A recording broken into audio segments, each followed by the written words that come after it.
महाराष्ट्रातला काय कल आहे, त्यांच्या मनात काय आहे, हे सॅम्पल सर्वे घेऊन कळत नाही. ज्याला तुम्ही सॅम्पल सर्वे म्हणता, रँडमली 1000 लोकांना पकडायचं.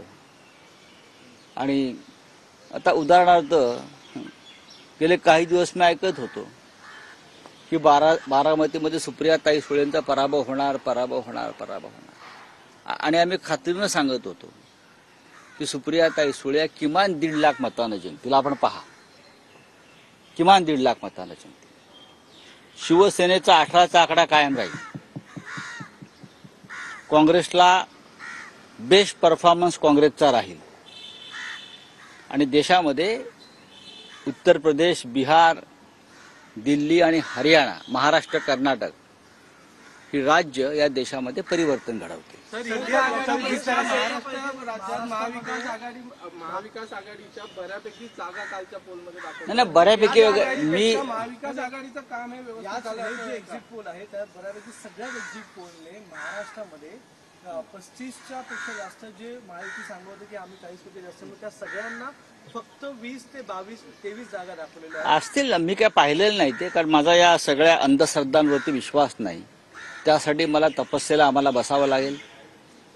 तपस्येतून जो मला आकडा दिसेल तो मला सांगावा लागेल.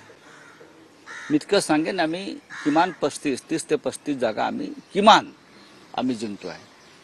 त्यासाठी एक्झिट पोलची गरज नाही. आम्ही जमिनीवरचे कार्यकर्ते आहोत. माननीय उद्धव ठाकरे यांनी या महाराष्ट्रात झंझावात आणि वादळ निर्माण केलं. आणि त्याच्यामुळे लोकांचा कल काय आहे, ज्याला तुम्ही अंडर करंट म्हणता, करंट आम्हाला माहिती आहे. त्या करंटसाठी आम्हाला तपस्या आणि साधना करावून कॅमेरे लावून बसावं लागत नाही. आम्हाला माहिती आहे महाराष्ट्रात काय होत आहे, विदर्भात काय निकाल लागतात, पश्चिम महाराष्ट्रात काय निकाल लागतात, कोणता पक्ष जिंकतोय, का जिंकतोय, हे आम्हाला माहिती आहे. नाही, मी सांगतोय, तर त्याच्यावर नंतर बोलेन.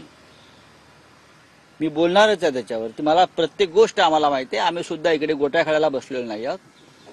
आमचं सुद्धा अख्खं आयुष्य राजकारणात, समाजकारणात आणि पत्रकारितेमध्ये गेलं आहे. मला माहिती आहे.